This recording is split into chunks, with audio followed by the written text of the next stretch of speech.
Bonjour et bienvenue sur Technapa, la Tech à Papa. Alors je mets un petit peu bas pour cette introduction parce que vous voyez que sur mon rack, la Cobra S1 est un petit peu bas. Alors j'ai eu beaucoup de demandes et puis j'avais une deuxième vidéo à faire pour Geekbuying. D'ailleurs, pour tout dire, la première vidéo, j'avais oublié de mettre le lien vers Geekbuying. Alors pour eux, voilà, ça n'a pas servi à grand chose. Donc alors voilà, je fais une seconde vidéo où là, il y aura bien le lien affilié.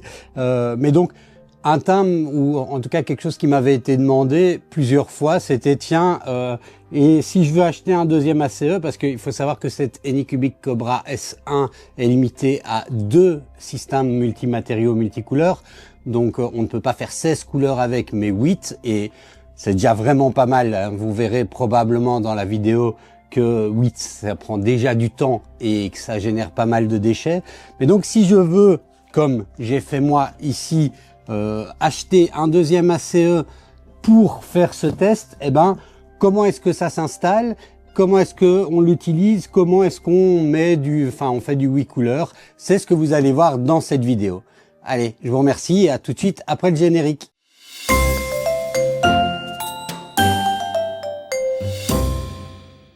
Bon, alors pour faire quand même plaisir à Geekbuying, puisque j'ai fait ce petit oubli, je vous rappelle que vous pouvez trouver sur Geekbuying à bon prix et avec une expédition depuis un entrepôt européen, donc ça prend moins de temps et puis vous risquez pas les droits de douane.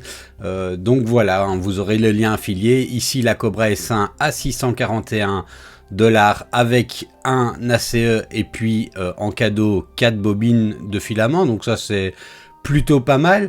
Et sinon, si vous avez déjà la Cobra et que vous voulez faire comme moi, rajouter simplement un ACE, vous pouvez en acheter un également sur Geekbuying, également depuis un entrepôt européen. Et puis si vous en avez pas et que vous voulez directement les deux ACE, il y a également ici des possibilités, voire voilà, vous avez plein de possibilités ici, c'est vous qui voyez, et je repasse à la vidéo. Bon, alors en gros, quand on achète un deuxième ACE, qu'est-ce qu'on a? On a l'ACE en lui-même, puis un petit manuel comme ceci qui est vraiment très succinct. Alors ce qui est dommage, c'est que ça explique pour la Cobra S3, pas la Cobra S1, mais bon, c'est pas très compliqué, Le principe est simplement de venir remplacer un hub à l'arrière de notre machine. Alors, outre les câbles PTFE et le câble signal que vous voyez là sur l'image, dans la boîte, on a aussi également un hub 4 couleurs. Alors, c'est pas utile dans le cadre de la Cobra S1 parce qu'elle est déjà équipée d'un hub 4 couleurs, mais ça peut être utile si, par exemple, vous avez une Cobra 3 ou une Cobra 3 Max qui, de base, n'est pas équipée avec un hub 4 couleurs. Alors, il faudra un hub 8 couleurs pour mettre les deux ACE. On peut l'imprimer, mais moi, j'ai préféré le commander sur le site officiel. Donc voilà, ça ressemble à ça. Donc, je vous montre comment est-ce qu'on l'installe.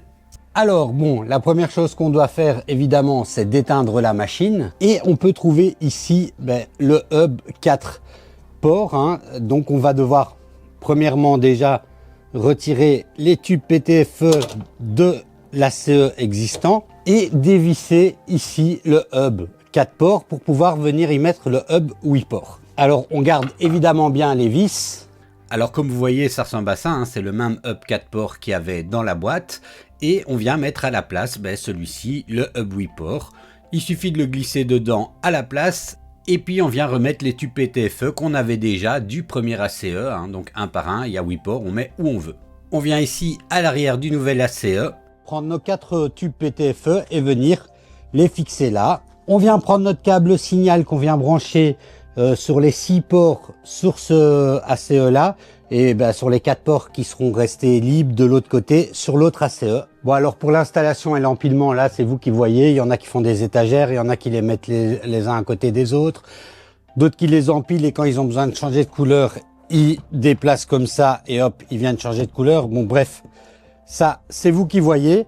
Toujours est-il qu'on vient prendre les 4 parties qui restent des tubes PTFE et on vient les mettre ici dedans. Et comme je le signalais avant, on vient brancher le câble signal dans le port à 4 pins du premier ACE. On n'oublie évidemment pas d'alimenter en courant avec la prise fournie le deuxième ACE. Et c'est bon au niveau de l'installation. Bon, alors une fois que c'est fait, on vient faire un projet en couleur. Alors ici, je vais faire un projet en 8 couleurs. Je peux avoir différentes possibilités pour le faire. Moi, ce que j'aime bien, parce que j'aime pas le gaspillage et que personnellement, j'ai pas besoin pour moi d'imprimer, par exemple, des figurines ou des statuettes en couleur, en filament, parce que je les peins. J'aime bien faire ce qu'on appelle l'art 2D, donc en gros, qu'on appelle les Uforge. Et ici, le fait d'avoir 8 couleurs, ça offre encore plus de perspectives. Donc, je vais faire ça.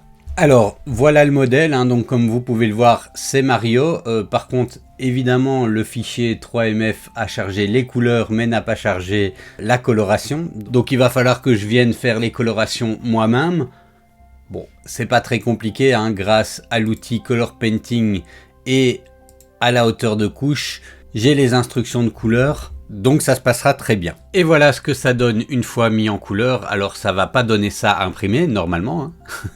Donc je vais par contre déplacer, je sais pas pourquoi, mais la tour de purge, il veut absolument la coller là comme ça. Voilà, je déplace ça là, comme ça on n'a pas la tour de purge qui est collée au plateau. Et donc voilà, j'en ai pour à peu près 13h35 minutes. Donc oui, hein, ça fait beaucoup de changements. Mais le mieux maintenant, c'est d'aller voir le résultat. Alors je vais maintenant devoir aller mettre 8 bobines de ces couleurs-là. Heureusement, j'ai toutes ces couleurs. Et c'est parti. Bon alors voilà, j'ai chargé mes bobines dans la Cobra S1, en tout cas dans les ACE. Vous pouvez voir ici que j'ai dans la CE1 ces couleurs-là et dans la CE2 ces couleurs-là. Il n'y a plus qu'à imprimer, hein. Il a fait l'association un petit peu tout seul sur base de ce que j'avais. Donc il a fait le jaune avec le jaune, le vert, même si c'est pas exactement les mêmes. Voilà, je vais lui demander de faire le drying pendant qu'il imprime. Voilà, on va lui faire le bed leveling, la détection AI, la calibration du flux. On va tout lui faire histoire que ce soit le plus propre possible. Et c'est parti. Alors bon, j'en ai pour 13h34 minutes. Mais par contre, pas beaucoup de filaments. Bon voilà, l'impression 8 couleurs s'est bien passée. Sauf que c'est des couleurs de Mario un peu spéciales, hein, puisque voilà, j'avais pas exactement les mêmes filaments que ceux qui étaient conseillés, et donc ça a pas donné exactement le même résultat que celui qui était conseillé sur la fiche du Uforge. Mais bon, hein, c'est sympa, vous voyez les possibilités. En 8 couleurs, on augmente quand même largement pour ce genre de truc les possibilités de contraste. Et puis si vous préférez faire des statuettes qui mélangent 8 couleurs, ça vous prendra beaucoup plus de temps, mais au moins vous aurez la possibilité de le faire. Donc voilà, hein, dites-moi dans les commentaires ce que vous avez pensé de cette vidéo. Si vous comptez passer votre votre Cobra, que ce soit une Cobra 3, Cobra 3 Max ou la Cobra SE en deux ACE en 8 couleurs, je n'arrive pas à parler ce matin, donc n'hésitez pas à me le dire dans les commentaires, et puis moi je vous dis à la prochaine.